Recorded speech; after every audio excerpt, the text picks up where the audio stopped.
So, you have a movie for me? Yes, sir, I do. It's called Lord of the Rings. Oh, like a Sonic the Hedgehog movie? No, it's based on the Lord of the Rings fantasy books, like this one's about the Fellowship of the Ring. Okay, so what happens in this thing? Well, we're gonna meet this bad guy Sauron, right? And he's super evil. And what's his deal, like character-wise? He's super evil. I love it. And he has this ring that makes him super powerful, so he's just massacring people left and right on a battlefield. I mean, this guy's really good at killing. Okay. And then he like reaches out to this human, Isildur, who cuts off his finger, which makes the ring fall and destroys him. Why did he reach out for him? To kill him, I guess. Did he not have a weapon? No, he did. He had like a big mace thing. So why did he reach out with his hand? I don't know. All right, then keep your secrets. Anyway, so then that guy and this elf Elrond, they head up to this Mount Doom place because they have to throw this ring into some fire. That's the only way to destroy it and rid the world of evil. Right. But this human guy, he's like, you know, actually, I'm gonna keep it. I like it, so I'm gonna keep it and it's mine now. Wow, does Elrond try to stop him? Of course he does. Okay, good. Verbally, a little. Well, seems like a lot of potential problems could be avoided if you put a bit more effort into that. Probably. So anyway, years later, this Hobbit creature, Bilbo Baggins, he has the ring now. Okay. And he's having this big birthday party at this Hobbit place called the Shire. Fun. So his buddy, this wizard Gandalf, shows up and they smoke their pipes together. They have a great time. Bilbo's like, this is the finest weed in the area. Oh, it's like that, huh? No, it's not like that. Oh. Anyway, so eventually Gandalf finds out about the ring and he tells Bilbo's sort of adopted nephew Frodo about it, because Bilbo, he left. And what does he say? Well, that Sauron's life force is bound to the ring and he just needs to get the ring back to come back and be evil all over the place. Oh, yikes, for sure. Yeah, and there are some really creepy ring servant guys called the Nazgul, and they're coming for the ring, and they are intense. Yeah, they are. Yeah, and they're on their way to the Shire, and they know that somebody named Baggins has it. Oh, no. Yeah, so Gandalf tells Frodo that he and his buddy Samwise, they need to get out of the Shire. Okay. And Gandalf, he takes off to go see this other wizard, Saruman. And how does that go? Oh, not well. It turns out that he's evil now, and he forces Gandalf to breakdance against his will. Very rude. And Frodo and Sam, they meet up with these other hobbits, Merry and Pippin, and eventually the Nazgul catch up to all of them. Oh, dang it. Yeah, and like I said, these things are intense. Like, they chop a guy's head off on sight, unprovoked. Very scary, so I guess they must massacre the hobbits in the same way, huh? No, they kind of just shove Sam and Merry and Pippin to the side out of the way. Oh. And then one of them stabs Frodo. Oh boy, here we go. They kill Frodo, huh? Wow. No, just like a little shoulder stab. Oh. And then this guy Aragorn that the hobbits were hanging out with, he shows up to help. So he kind of shoos them away with some fire and they all run away. I gotta say, these Nazgul seem less and less threatening with every sentence you say. Well, no, they're super deadly, just not with the main characters, because they need to be alive for the story. Oh, very story-considerate Nazgul. Anyway, so after the breakdancing incident, Gandalf gets put on this super high tower with no walls. Wow, it's gonna be tough for him to get out of there. Actually, it's gonna be super easy. Barely an inconvenience. Oh, really? Yeah, he talks to a moth, and then an eagle friend shows up, and he flies away. Oh, a very helpful bird. Yeah, and so Saruman, he's helping Sauron build an army of orcs. And these things are crazy. I mean, they're born fully grown, covered in goo. Oh, samesies. What? So eventually the good guys get to this elf place called Rivendell, and they have a big council meeting with a bunch of different races. Okay. And they're all kind of just arguing about how to get this ring to Mount Doom in Mordor, right? Right. And Frodo finally steps forward like, hey, I'll bring the ring to Mordor. I can't get corrupted. I don't really care about power and stuff. Pretty nice of him. Yeah, and so Aragorn is like, you have my sword, and this elf Legolas, he's like, you have my bow. Why is everybody accusing him of theft all of a sudden? No, they're saying they're gonna go with them. Then say that, you weirdos. So they end up forming the Fellowship of the Ring. That's the name of the thing. It is. Wow. So then the Fellowship, they're gonna start walking, right? Okay. And they're gonna keep walking, and also they're gonna walk so much, dude. Okay, yeah, sounds kind of boring. Actually, it's gonna be nice to look at, because we're gonna showcase the beautiful scenery of New Zealand. Oh, we are? Yeah, just stunning landscapes. New Zealand is truly a beautiful place.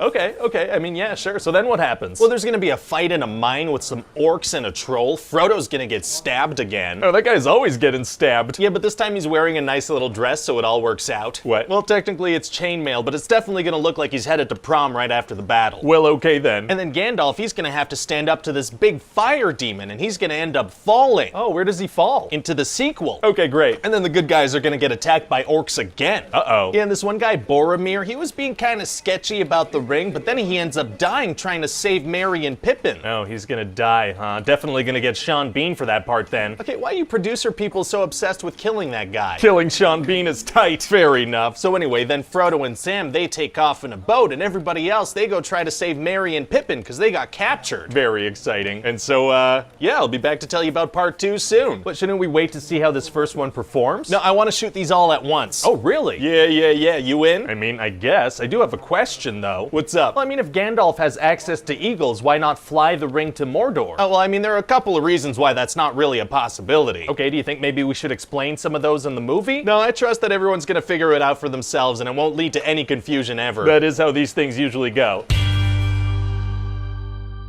So, you have a second Lord of the Rings movie for me? Yes, sir, I do. Very exciting. So what happens in this thing? Well, Gandalf is back. Yeah, he fell off a thing, right? He sure did, sir, but you're gonna come to realize that falling from great heights isn't really fatal for good guys in these movies. Oh, well, great. Yeah, so he falls and he falls and he falls and he fights that fire demon, and then they end up at the top of a tower and they fight some more. How'd they get to the top of a tower? Unclear, but then he's gonna finally kill the fire demon thing, and then he's gonna die, but then he's gonna come back. Oh yeah, he is? Yeah, his spirit went somewhere for so long that he forgot his own name, but now he's back and he's all white. Well, that is how death works, so no further questions. No, this is like magic and stuff. That's not how death works. Sure it is. So what else happens? Okay, well, There's gonna be some more walking. Oh, there is, huh? Yeah, a whole bunch more walking, a ton of it, in fact. Even the trees are gonna walk in this thing. I love it. So anyway, Merry and Pippin, they've been captured by orcs, right? And they're being brought to Saruman. Right. And some of the orcs actually want to eat them. They're like, yeah, why can't we have some meat? What, do the orcs all have Cockney accents? They do, yeah. Oh, inexplicable accents are toit. And then the orcs are attacked by these dudes, the Riders of Rohan, and it's just a massacre. Oh boy. And for a little bit, we're gonna think that Merry and Pippin are dead, but then it turns out they're not. Oh, fantastic. So they head into the forest and they meet these big talking trees called the Ents, and these things, they talk super slowly. Oh, well, I guess that's a good way to pad the runtime a little bit. How long is this thing anyway? About 4 hours. Oh my god. So the Ents, they're gonna have this big council meeting and they're gonna decide that they don't want to go to war. Oh. But then they're gonna see that Saruman destroyed a bunch of trees, so they're gonna go attack Isengard. Okay, so the trees were treated poorly and now they want their revenge? That's perfect, I love it. Who is that? That's just M. Night Shyamalan. Sometimes he eavesdrops on these meetings and tries to get movie ideas. That's not a good idea for a movie, M. Night. Yes, it is. Okay, well that's gonna be bad. Yeah, he shouldn't write that. So what does Saruman do when they attack? Does he do some kind of crazy wizard counter move? No, he just kind of frantically looks around like he lost a contact lens or something. Oh, okay. Anyway, so we're also gonna follow Sam and Frodo on their quest to destroy the ring. And how's that going? Well, they keep getting lost, so they team up with this weird creature called Gollum, and he's like obsessed with the ring because he used to own it. Oh. And this guy's freaking nuts. I mean, at a certain point of the movie, he's just having a full-on conversation with himself. He's just talking to himself and replying as if he was two different people? Yeah, he's freaking nuts. Oh, this guy's got problems.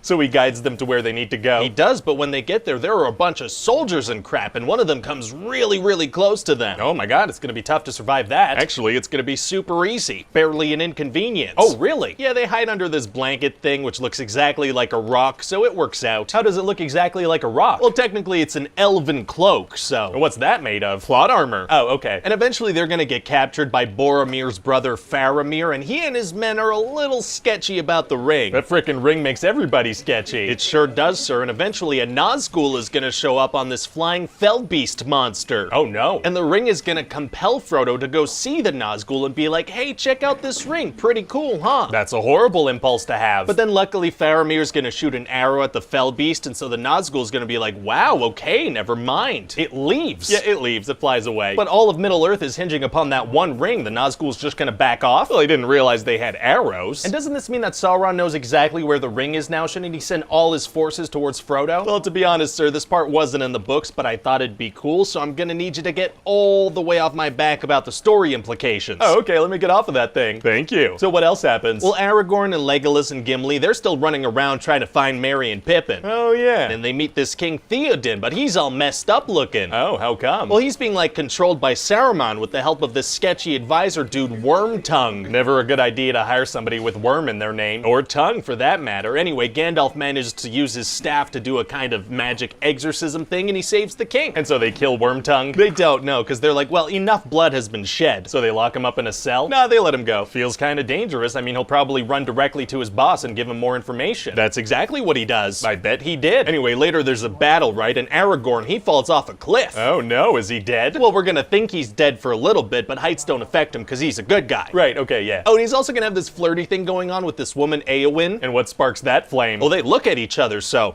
you know, they're kind of in love now. Very romantic. And later in the movie, there's gonna be this massive battle at this place called Helm's Deep. Wow, wow, wow, wow. Ow, ow. Are you okay, sir? I think I maybe got a little too excited there. Should I call an ambulance or what's up? No, I actually feel fine now. Oh, I think you may have died. Oh yeah, look at that. Whoops. Whoopsie. Well, welcome back, you know, producer guy the White. Producer guy, yeah.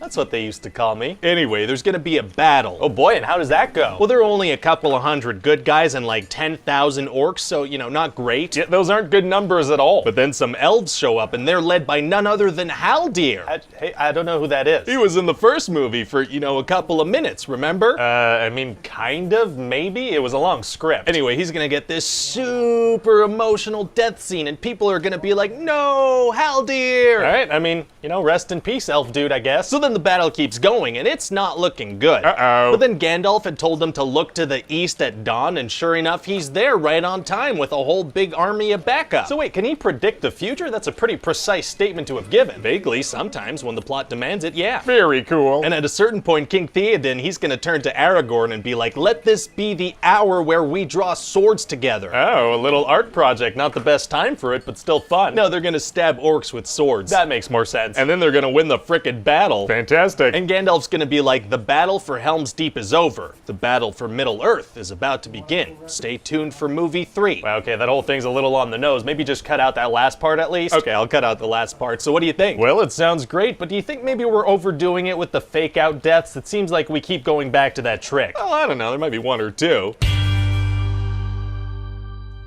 So, you have a third Lord of the Rings movie for me? Yes, sir, I do. And in this one, Saruman's finally gonna die. Oh, he is? Yeah, Wormtongue is gonna stab him, and he's gonna fall off a tower and die. Wow, that's gonna be great in the extended cut. What? Yeah, if anybody wants to watch a longer version of the movie, that'll be great to have in there for sure. But he's like one of the main bad guys, right? Oh, okay, you're saying it would be like really satisfying, some might even say necessary, to see the end of one of the main antagonists of the trilogy? Yeah, right, exactly. Right. Well, they could see it in the extended cut. Okay. So what else happens in the movie? Oh, well, Sam and Gollum, they don't like each other, and Gollum is trying to drive a wedge between Sam and Frodo. So kind of like in the last one? Kind of like the last movie, yeah, but this time Sam is gonna straight up catch Gollum talking to himself about killing them and taking the ring. Oh, wow, so I guess they have to find their way without him, huh? No, Frodo's still cool with them. He sides with Gollum, actually. What? Yeah, he's like, well, without Gollum, we're definitely gonna get killed, so we should stick with Gollum, who, you know, definitely wants to kill us. I guess that makes sense. And later, Gollum manages to turn them against each other by framing Sam for eating some bread. Seems somehow less serious than admitting your desires for murder. Yeah, well, the thing about Frodo is that the ring is kind of making him into, you know, the worst, just absolutely frustrating to watch. Sure sounds that way. I'm starting to hate this little guy. So then Gollum leads Frodo to this big spider. Uh-oh. And Frodo escapes, and then him and Gollum fight, and Gollum falls off a frickin' cliff. Oh, does he die? No, because the movie's not done yet. Oh, okay. And then the spider shows up again, and Frodo gets stabbed by its stinger. That dude's always getting stabbed. He is, yeah. So he doesn't have his armor this time around? His armor that looks like a prom dress? No, yeah, he has it. How come that doesn't protect him? I don't know. Fair enough. So what's going on with the other people? Oh, they got some important information from a bowling ball, so they go to this place called Minas Tirith, this real wedding cake of a city. Oh, delicious cities are tight. And they're gonna meet the Steward of Gondor, this guy named Denethor. And what's his deal? Well, he's Boromir and Faramir's father, and he's also, you know, just insane. Oh, he is? Yeah, he sends Faramir to pretty much certain death, and then he eats food in a way that, you know, is gonna make the cherry tomato industry have a rough couple of quarters. What? Their stocks are definitely gonna take a hit when this movie comes out. All right, I mean, okay. And Sauron's gonna attack, and they have like no soldiers, so they're in a bit of trouble. Wow, gonna be tough to take on Sauron's army. Actually, it's gonna be super easy. Barely an inconvenience. Oh, really? Yeah, turns out a bunch of frickin' ghosts have an outstanding IOU to Aragorn's family, so he's like, come on, ghosts, let's go. Ghost Ex Machina, very cool, so nobody has to die. Actually, they only show up once a bunch of people have died. Oh, yeah, that elf dude Elrond only told him about it on the eve of the battle, so, you know, there's a whole lot of slaughtering for sure. That freaking elf has terrible timing. Yeah, he's not the best, and he also tells Aragorn what's going on with Arwen. Which one is Arwen again? Oh, she's the one who's like, you know, if Enya's music was a person. Oh, right. Anyway, she's dying because her fate is tied to the ring now. What? Why? I don't know, I thought that might make it more interesting. Fair enough. And what's going on with Éowyn? Oh, yeah, well, she's Mulan now. Oh, she is? Yep, she pretends to be a man so she can go to battle, and she defeats this guy named the Witch King. Oh, yeah? Yeah, he's like, no man can defeat me, and she's like, I am no man, and she frickin' defeats him. Oh, got him on a technicality. She sure did, sir. And what's going on with Gimli and Legolas? Oh, well, they're gonna have this really funny thing where they're competing to see who can get the most kills. Right, that was their whole thing in the last movie, too. Yeah, it's the same thing again in this movie, except this time Legolas is gonna call Gimli his friend, so, you know, maybe that's a character arc. Maybe. And then that guy Denethor accidentally sets himself on fire and runs a mile to jump off a structure. A very athletic Human Torch. And then they win the battle thanks to the invincible ghost army. Amazing. But then they're like, oh crap, Frodo's not gonna be able to get past Sauron's army, is he? Oh, they just realized that? They did, so they're like, we'd better attack as, you know, a diversion. Well, I guess it'll be pretty easy with that invincible ghost army.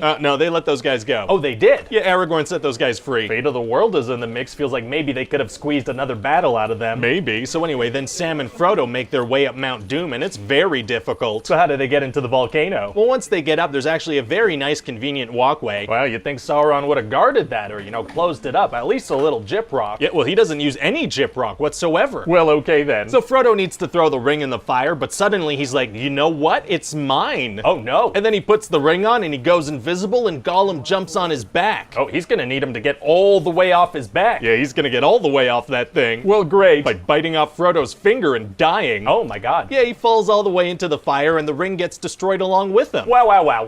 Yeah, and then some eagles come pick up Sam and Frodo and they fly away. Amazing. And then Frodo wakes up in bed and he sees all his friends come in and they're all super happy. Wow. Well, what a satisfying ending to a great trilogy. And then Aragorn becomes king and everybody bows to the hobbits. Oh, yeah, okay, yeah, no, that's a great place to end it too. Very, very nice. And then the hobbits go back to the Shire and nobody really seems to care about their big adventure, so it's a little weird. Can't help but notice you're still talking. And then Sam falls in love and he gets married. Okay, yep, sure, all right. And then Frodo finishes writing his own book. Right, glad to hear somebody knows when to end things. And he calls it Lord of the Rings. That's the name of the trilogy that's somehow still going. And then Frodo and Bilbo and Gandalf, they got on a boat because they have some other places to go. Oh my god, was this whole thing just the first act of another adventure? And then as they sail off in the boat, we fade to white. Oh, we do. We fade to white. We fade to white. Wow.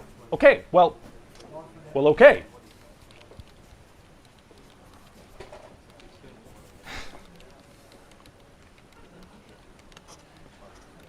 Well, I think it's a great trilogy. And then we go back to the Shire. Oh my god. And we show Sam with his family, and there's a nice little voiceover from Frodo. Please stop. Please stop. And then that's it, we're done. I don't believe you. We're all done, sir. Roll credits. Is there a post-credits scene? There's not, no, it's all done. Yeah, I mean, you certainly squeezed a lot out of these books. Yeah, that's about all there is to say about Middle-earth.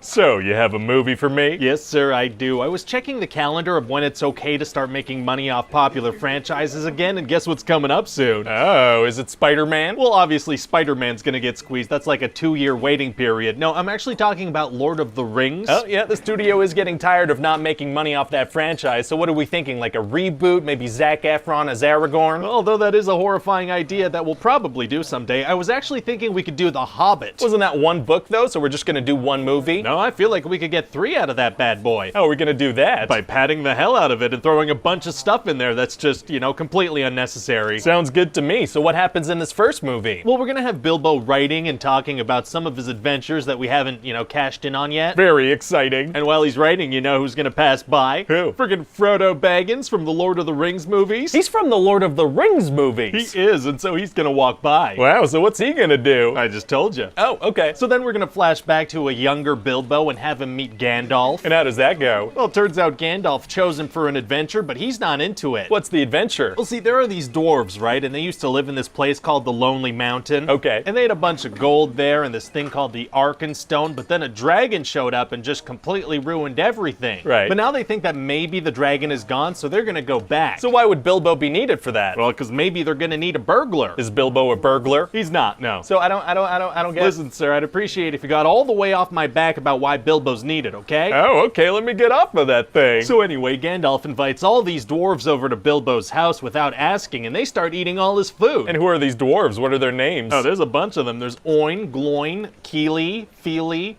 probably Beely, Dwalin, Balin, possibly Sarah Palin. I don't really remember. Well, that's okay. Are they gonna have fun personalities so we can tell them apart? Honestly, they're all gonna kind of blend together. There are a ton of them. Feels like it's gonna be tough to connect with them emotionally. Oh, most definitely. But there is gonna be one named Thorin Oakenshield, and he's like the leader. And what's his deal? Well, he's tiny Aragorn. Oh, people like Aragorn. They do. So anyway, these dwarves are gonna be eating Bilbo's food, and he's gonna be like, hey now, hey, stop it, please. Hey everybody, hey. No. Very funny. Yeah, for like 40 minutes or something. Oh my god. Yeah, and he's really not into the idea of going on this adventure with them, but then he wakes up the next day and he's like really into the idea of going on this adventure with them. So what changed? Well, the movie has to happen, sir. Oh, okay, gotcha. So anyway, they head out and then they get captured by these big dumb trolls that want to eat them. Off to a very bad start. Definitely, but then Bilbo stalls the trolls for like 30 seconds, which gives Gandalf the time to pop out and shine sunlight on them, so they turn to stone. Wow, I guess maybe someone was brave in that situation. Maybe. So what else happens? We're also gonna have this other wizard Radagast who has a bunch of screen time and also some bird poop on his face. And what's his role in the movie? Well, he's gonna kind of tease that something evil is on its way and that the Lord of the Rings movies are gonna happen. Oh, kind of tease the movies that people have already seen? Okay, yeah, sure, maybe that's a thing. He's also gonna lead some orcs away from the dwarves at a certain point, but then just kind of circle back so an action scene can happen. I guess that's helpful. And are we doing like cool practical makeup like in the original trilogy? No, there's just gonna be a ton of CGI going on. Oh, is that gonna look better? Oh, yeah, no, God, no, but it means we can still work on designs even after we've shot the movie. Pretty good trade-off. Yeah, so then they're gonna go to Rivendell, and Gandalf is gonna have a conversation about how the Lord of the Rings movies are gonna happen one day. Good to let the audience know that, I guess. It's definitely gonna fill some screen time. Fantastic. And also the dwarves have this map that can only be read at the exact time of year as it was written under the exact same moon. Oh man, so how long do they have to wait? Not at all. It turns out those exact conditions are happening at the time that they're in Rivendell, so they're able to read it no problem. Oh, so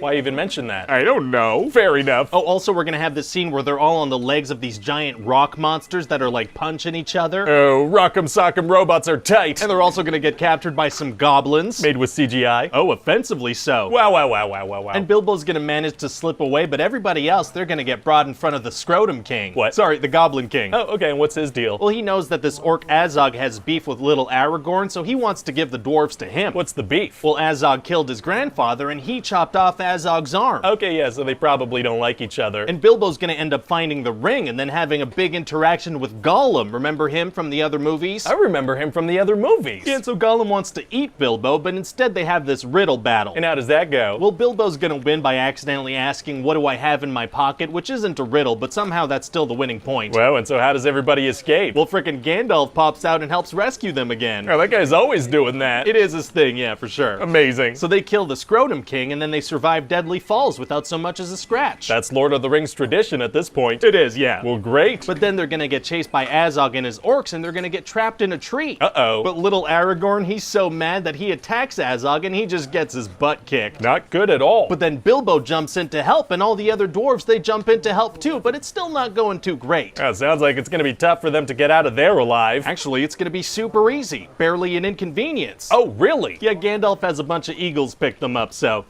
you know, that's that. Well, great. Yeah, so the eagles drop them off super far from their destination at the top of this super dangerous rock that's super high up. Yeah, that's almost the opposite of helpful. Yeah, and so then the movie's done. It's over. Oh my god. Yeah, we get out of there. It's done. I feel like not even one thing had a resolution. That is accurate, yeah, for sure. So what do you think? Well, I mean, it's Lord of the Rings, right? So I feel like people are gonna like it no matter what. Oh, yeah, absolutely. So, you have a Hobbit sequel for me? Yes, sir, I do. So at the beginning of this one, the good guys are on the run, because the orcs, they're right behind them. I thought the Eagles picked them up at the end of the last movie and flew them away from the orcs. Well, I guess by the time they got down from that giant cliff the Eagles dropped them off at, the orcs had time to catch up. Oh, very unhelpful birdies. And so they end up hiding out at this guy Bjorn's place, and sometimes this guy turns into a bear. Nice. What kind of role is he gonna play in the story? Almost none, but the orcs are gonna be like, well, maybe we should back off from the dwarves for now, because there's a bear around around. They're actively chasing a super powerful wizard, but they're scared of a bear. That's what we're going with. Well, okay then. So anyway, then Gandalf is like, guess what, everybody? I gotta go. Oh, that guy's always leaving. He is, yeah, because if he was with the dwarves on their adventures, he'd be able to solve all their problems. So we gotta sideline this beardy boy. That makes sense. So where does he go? Oh, well, he's gonna walk around and slowly discover that the Lord of the Rings movies are gonna happen. Oh, I guess it'll be fun to watch him figure out what we know is gonna happen. Yeah, so he has a little Harry Potter battle with some darkness and then gets put in a cage. Why wouldn't the bad guys just kill him? Well, because he's in the Lord of the Rings movies. They can't kill him right now. Right, okay. So anyway, Bilbo and the dwarves head into this forest and they get captured by spiders. Oh no. Yeah, but by putting the ring on, Bilbo's gonna be able to be invisible and fight back. All right, he's invisible with the ring. He must be pretty much unstoppable. Well, actually, he's not unstoppable because he's gonna take it off. Well, why would he do that? So the scene can have a sense of danger. Oh, he's doing it for the audience. Okay, that's nice of him. Yeah, and he's gonna stab this one spider and the spider's gonna be like, ouch, that stings. Okay. And Bilbo's gonna be like, huh, Sting, that's a good name for this little sword I have. And that's how the sword he gives Frodo gets its name. You mean we're finally revealing how the little sword got the name Sting? We're doing it, sir. Turns out it was a,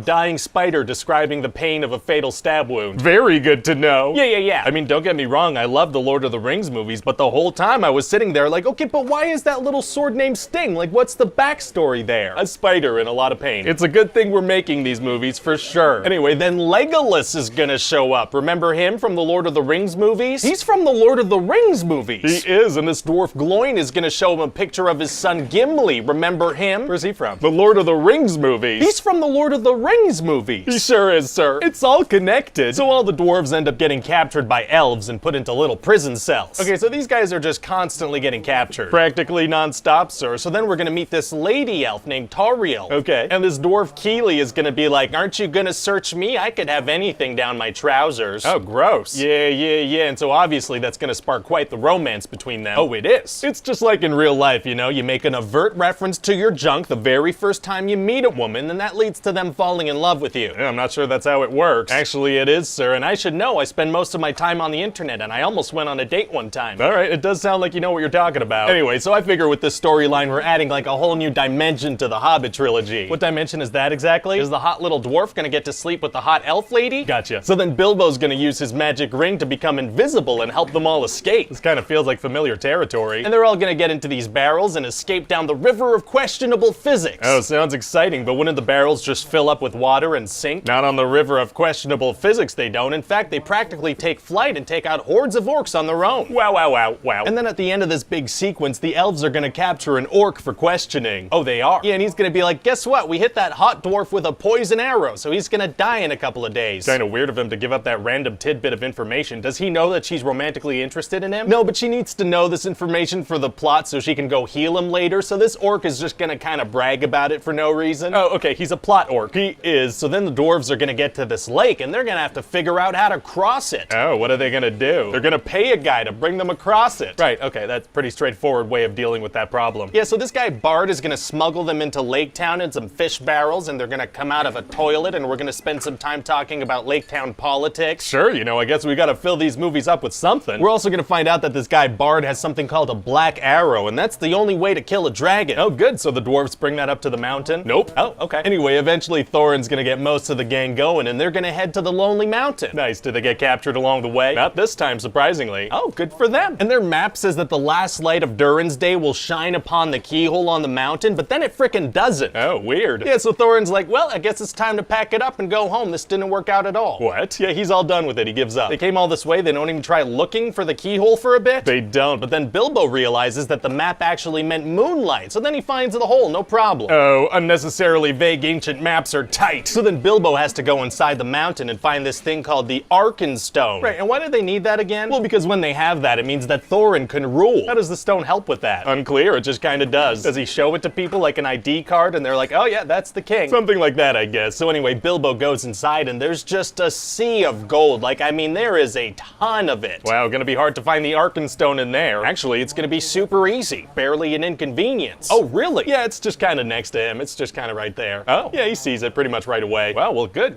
great. But then frickin' Smaug the dragon pops out. Uh-oh. And then they have this big old conversation, but the dragon's like, okay, I guess I'm gonna kill you now, so Bilbo runs away. Oh, okay. And then all the dwarves show up and they run around and they realize they can't escape, so they decide they're gonna have to kill this dragon. How do they plan on doing doing that? Well, they have this big intricate plan where they turn on a bunch of furnaces and run around and do things, and the dragon doesn't just burn them. No, in fact, he barely uses his firepower. Oh, very considerate of him. And so the dwarves are gonna make this giant dwarf out of molten gold and try to kill him with that thing. I feel like beating a dragon with heat isn't gonna work. Well, that's the way they're gonna go about it. So he's gonna get covered in molten gold, but he's gonna be totally fine because he's a dragon. Right, because he's a dragon. Because he's a dragon. But then he's mad, so he's like, oh, I'm gonna show you revenge. Oh, so he burns them? No, he takes off. He flies towards Lake Town. What? Why? I don't know. He's gonna go set them on fire. Okay. And then Bilbo's gonna be like, what have we done? Wow, so did they manage to stop him? We'll see. What do you mean, we'll see? Well, the movie's done, sir. It's over. What are you talking? We're just gonna end it there? Yeah, Bilbo's gonna be like, what have we done? And then we're done. Wow, well, it sounds incomplete. It's just not resolving anything at all, but it's gonna be a fun-looking 3 hours. Are we gonna go all in on the CGI this time as well? We sure are, sir. I don't think anyone's gonna have a problem with it.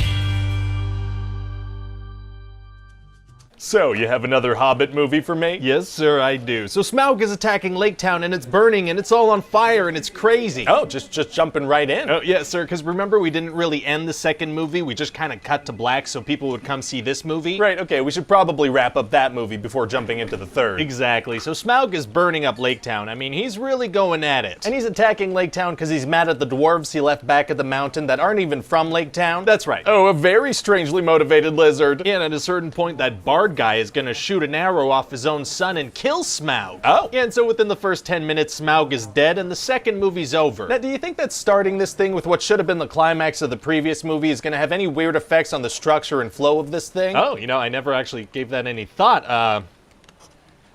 Okay, I gave it some thought now, and it's probably fine. Oh, okay, great. So anyway, that tiny Aragorn dwarf Thorin, he comes down with something called dragon sickness. What does that mean? It just kind of means he's gonna be a greedy jerk and make frustrating, nonsensical decisions for like 90% of the movie. Oh. Yeah, and he really wants to find the Arkenstone, but Bilbo's hiding it from him. And are we gonna get to know the other dwarves a little more, get to connect with them a bit? Nope. Okay. You know, instead of that, we're gonna spend a whole bunch of time with that Alfred guy, remember, from the last movie with the unibrow? Yeah, okay. Yeah, he's gonna get so much screen time, sir, we're just gonna keep cutting away to him non-stop. What kind of stuff is he gonna be doing? Well, his whole thing is that he's greedy, right? And so Bard keeps giving him these tasks and he keeps doing greedy things instead. Well, why does he keep giving this guy tasks instead of literally anybody else? I don't know, but he's gonna keep doing it. Okay, and does this guy turn good or get his comeuppance in the end? No, he never learns a lesson. He just kind of leaves. So we're gonna give this guy a massive amount of screen time and the character's not gonna change or learn anything. That's right. Well, okay then. So anyway, we're also gonna have Gandalf get rescued from that little cage he was in the last movie. Oh, well, good. Yeah, frickin' Galadriel and Saruman and Elrond show up, and they're all gonna punch some ghosts together for a while. Oh, punching ghosts is tight. Get out of here, ghosts. Oh, do you think you got one just now? God, I hope so. That was a good punch. Anyway, so then Galadriel turns into scary mode, and she yells at Sauron, and he's like, okay, I'll leave. Leave me alone. Stop yelling. Oh, he takes off. Yeah, and he's not coming back until the original trilogy starts. So that whole storyline was kind of nothing, yeah. Wow. So then thousands of elves and people from Lake Town show up at the mountain, and they're like, we have a claim to some of that stuff in that mountain too. Okay. And Thorin is like, no, this is all mine actually. So the elves are like, okay, well, we're gonna attack at dawn then. They have like thousands of troops versus 13 dwarves. Why wait till dawn to attack? Well, I need them to wait till dawn because I'm actually gonna have some orcs and dwarves and stuff show up. Right, okay, I get that from the perspective of you wanting it to happen that way so the plot can move forward the way you want it to, but it doesn't really make sense for the elves to do that.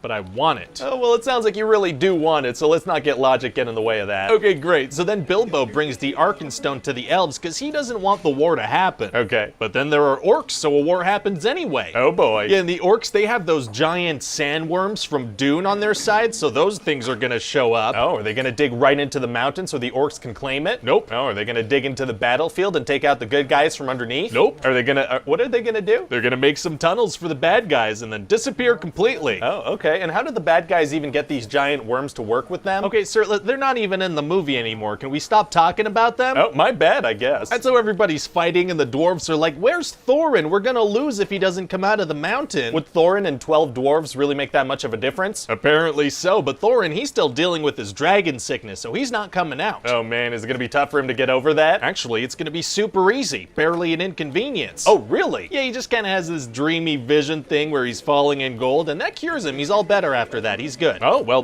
great. And then right when everything's going bad for the good guys, you know what's gonna happen? The Eagles are gonna show up? The Eagles are gonna show up. How did you know? Just a hunch. Okay, and then that Bjorn guy, he's gonna jump from an eagle into the battlefield and turn into a bear. Oh, I bet he's gonna kick a lot of butt. Oh yeah, he will. I mean, probably. We're not gonna show anything. We're gonna cut away right after he lands. You sure you don't want to show a giant bear fighting some orcs for a bit? Absolutely, sir. I think the audience would rather see more of the unibrow guy. If you say so. We're also gonna give Legolas this amazing action sequence where I failed physics in high school. Oh, sounds fun. And also Feely is gonna get killed. Oh no, it sounds like he was one of the dwarves, probably. He was the John Travolta dwarf, and then his brother Keely's gonna get killed too. Oh wow, that certainly sounds like a thing that's gonna happen in this movie. It is, and he was in love with that elf lady Tauriel, so it's gonna be pretty emotional. So they were fully in love? Fully in love, completely. And they only had like 3 short conversations? That's right, one of which was Keely just straight up referencing his junk directly. I guess that's romantic. And Tauriel is gonna talk to Legolas's dad and be like, why does love hurt so much? And he's gonna be like, because it was real. Oh my god, are you okay? Cool, yeah, sorry, I don't know why my body just automatically reacted like that. Oh, weird. So anyway, then Bilbo's gonna get knocked out for the entire climax of the movie, because I didn't really know what to do with him. This guy's barely in his own movie. Yeah, he's not super important to the story. So then Thorin is gonna battle Azog. Oh boy, how does that go? Well, this freaking guy keeps hitting the ice they're standing on with this big weapon thing, and eventually Thorin tricks him into falling into the cold water. Very smart. Extremely smart. And then he stands directly over him and watches him through the ice. That's okay, maybe he should wait a minute before. And then Azog stabs him through the foot and bursts up through the ice. How does he get the momentum to burst up through ice from underwater? From the fact that I wrote that in the script without giving any further thought to it. Oh, okay. And then they both kill each other, and it's super sad. Sounds kinda sad, sure. And Thorin's gonna be like, Bilbo, the world would be a better place if people valued home more than gold. Oh, is that like the moral of the story? Yeah. The moral of this trilogy of movies that we squeezed out of a single book in order to get a fan base to come give us their money is don't be greedy. I see no irony in that whatsoever. Neither do I, sir. Why would you even bring that up? So I guess there's gonna be a big funeral for Thorin? No, there's no time for that. But there is time for a bunch of Alfred scenes? Oh, a bunch of Alfred scenes for sure. Well, okay then. And then since people made fun of us for having too many endings in Return of the King, we're just gonna kinda end this real fast. Well, wait, okay, so what happens with the mountain? Something, I guess. What happens with the Arkenstone? I don't know. Who becomes the king of the dwarves? Somebody, probably. What happens with that bard guy? Oh, he's around somewhere, I imagine. Are the people of Lake Town okay? Do they get a new home? That's certainly a possibility. Who's to say? Okay. Oh, and Legolas's dad is gonna tell him, oh, you should go find this guy they call Strider. I bet he's gonna be somebody great someday. Kind of a weird thing to say. Yeah, but this way we could shoehorn Aragorn into this thing. He's from the other movies. He is. Amazing. And so Gandalf is gonna be like, Bilbo, I know you found a magic ring. And Bilbo's gonna be like, no, actually, I dropped it. And Gandalf is gonna be like, okay, I won't look into that for like 60 years. Nice. So what do you think? Well, it definitely sounds like Middle Earth has been milked for all it's worth, all done. Definitely.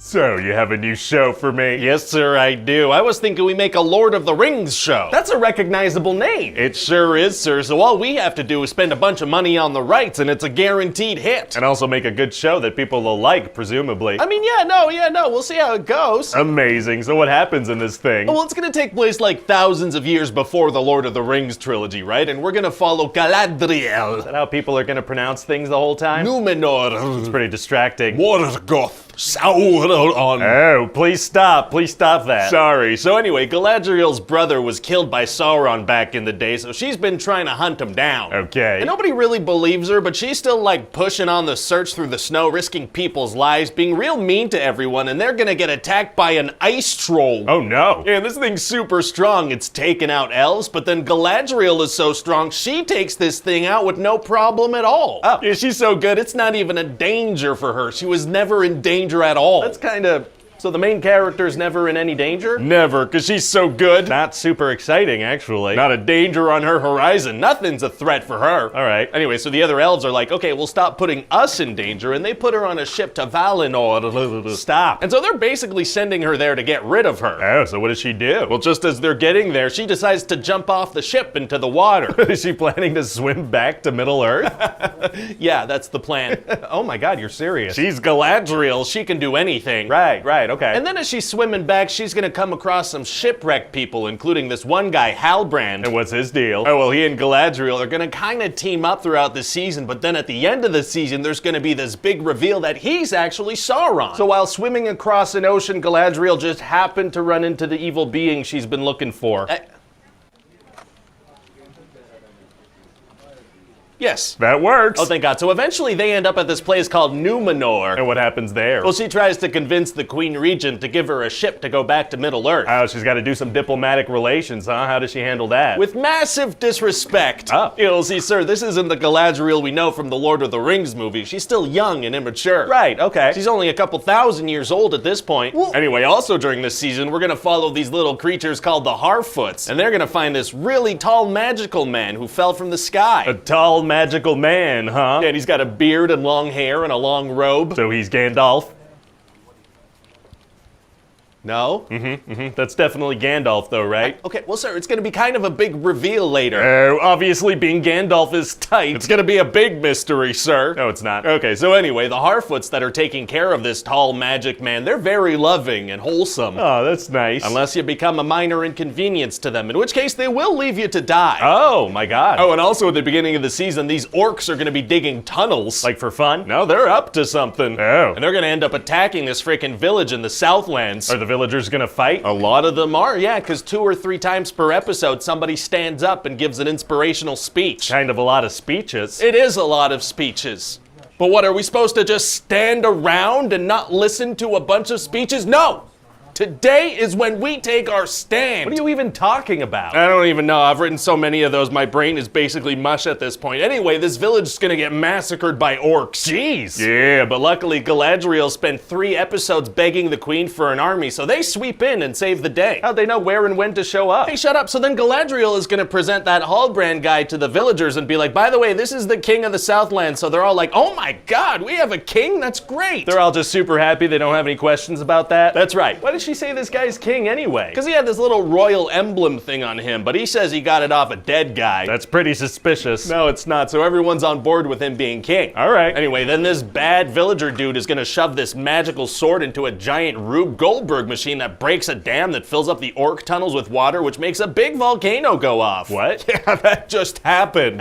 Why is that a thing? And then freaking volcanic ash just swoops down and covers up the village, and Galadriel just stands there. Man, it's gonna be tough for people to survive that. Actually, it's gonna be super easy. Barely an inconvenience. Oh, really? Yeah, all the important characters just kind of survive. They do get covered in ash, let me tell you. But very dirty people. A lot of cleanup they gotta do. Pyroclastic flows almost 2,000 degrees Fahrenheit. Right, yeah, no, right, that's pretty hot. I should mention that queen lady does go blind. Oh, I guess her eyes were open? I guess so. So she's like, I don't want people to know that I'm blind. So she puts a big red cloth over her eyes. Smooth move, yeah, that'll do it. Anyway, so then it turns out that was the birth of Mordor. Oh, how are we gonna show that? The on-screen title is gonna change to Mordor. That works. Oh, and another thing that's going on throughout the season is that Elrond, he's from the Matrix movies. That's kind of correct, sir. Anyway, he's trying to get some info out of his dwarf friend, this guy Prince Durin. And what's he trying to get? Well, he's trying to find out what the dwarves are mining, and it turns out it's this stuff called mithril. Okay. But Durin makes Elrond take an oath that he's not gonna tell anyone about this. Oh, sounds pretty serious. Yeah, very serious. But then Elrond's boss is gonna be like, hey, are they mining that stuff? And he's gonna be like, I can't tell you, I took an oath. I mean, that pretty much confirms it, doesn't it? Oh, 100%, yeah, it does. Anyway, the elves need this stuff or they're gonna die. Why? Because they'll die if they don't get it. Oh, all right. So then they get a little piece of it and they wanna make it into some rings. Oh boy, very important little circles. And Halbrand's gonna suggest to Celebrimbor, one of the best craftsmen in the world, that he could combine some metals together to make the stuff stronger. He's the best in the world and he hadn't thought of that? That's what we're going with. Well, okay then. So then they make the Rings of Power. Oh, wow. Wow. And then Galadriel's gonna figure out that that guy is Sauron and confront him. Oh, so he kills her? He kind of yells and takes off to Mordor, actually. Why? For season 2, I guess. I don't know. Got it. Oh, and those little Harfoots are finally gonna get confirmation that the tall stranger is good. How do they find that out? He's gonna be like, I am good. That'll do it. And so, yeah, that's about it. What do you think? Well, I have to say, it's a very recognizable brand name. Sure is, sir. So let's just make sure we make it in a way everybody's gonna love. Absolutely, sir. Or we just throw a bunch of money at it and hope it works out. Oh, that sounds easier. Let's do that.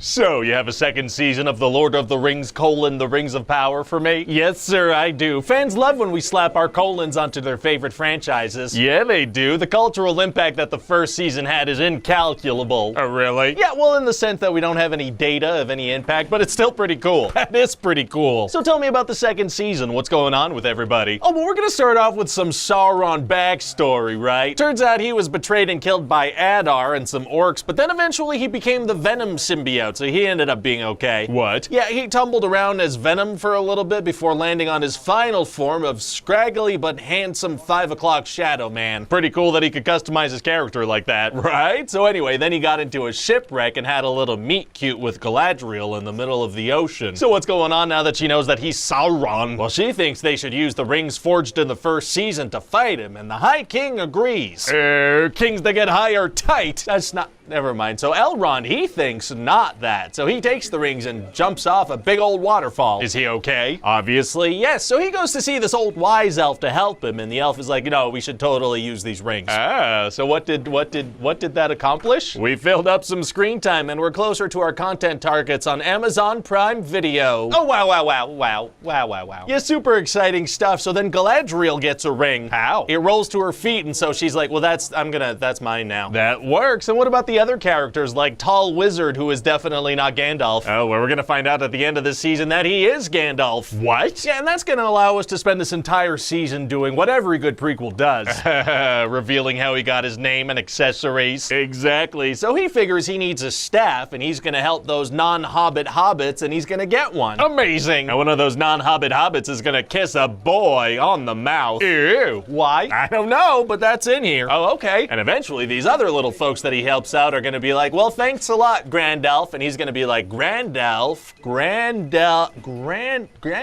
my name's gonna be Gandalf, isn't it? Oh, it comes from mispronouncing an incorrect statement. That's kind of neat. That's right, sir. Tom Bombadil confirms it. Tom Bombadil? Yeah, he's in this, and he's like, hey, I'm your quest guide or something. I don't know. And how does Gandalf get the staff exactly? He freaking finds it, but Tom Bombadil explains it's like in the books, it's like a wand chooses the wizard type of thing. Well, that's from Harry Potter, I think. Oh, whoops. Whoopsie. Well, we'll do it anyway. So what's going on with the other characters? What's going on with Isildur? Well, he's found by a horse and escapes some spiders and falls in love with a girl who's gonna leave him, but then isn't, and then he leaves her. Hey, listen, that sounds like things that are definitely gonna happen. They are. And what about Arondir? Oh, well, I didn't really know what to do with them this season, so he's gonna pop out once in a while to help out in ways that involve him doing lots of flips. Very cool. But at a certain point, he's gonna get fatally stabbed on the battlefield. Oh no, it's gonna be tough to survive a fatal stab wound. Actually, it's gonna be super easy. Barely an inconvenience. Oh, really? Yeah, see, the next time we see him, he's totally fine, and we never mention what happened or mention it at all again. So how'd he survive? By being totally fine the next time we see him. I guess that makes sense. Maybe. I don't know. And what about Blind Queen Lady in Numenor? She got blinded by a volcano in the last season. Oh, well, she loses control of Numenor after a big bird decides that a guy with drastic eyebrows should be in charge. What? But then she regains power after a giant sea worm decides that she should be in charge. Is their political system just based on whatever giant animal they come across? Mostly yes, but then she gets accused of colluding with Sauron, so she's out again. Dang, well, I hope she comes across a giant chipmunk or something. Yeah, that might help. And then there's also stuff going on with those dwarves. What's going on with those little dudes? Well, the king gets a ring, and that drives him mad with greed and power. Uh-oh, powerful short king. So he starts digging like crazy and accidentally comes across the Balrog. So what does he do? He Leroy Jenkinses it and sacrifices himself, so his son and all the other dwarves go up and have a nice little funeral. Are they not concerned about the giant fire monster they found in the basement? Seemingly not. And what is Sauron up to now that he's been found out? Well, he heads back to see that elf Celebrimbor to make more rings. Did nobody tell that guy about the situation? No, they tried once and then didn't follow up on it. Ah, well, they tried. So now Sauron pretends to be the Lord of the Gifts, which means he's got a totally different hairstyle. Oh, sick, new skin. But he's got another trick up his sleeve. Oh, yeah? Yeah, see, he convinces Adar and the orcs to attack the city. How come? Because then he can tell Celebrimbor, I'll stop them from attacking the city only if you finish making these rings. Oh, did he stop making the rings? Yeah, well, he stopped because the frickin' city was under attack. So he would have just kept going if Sauron hadn't planned that attack? Well,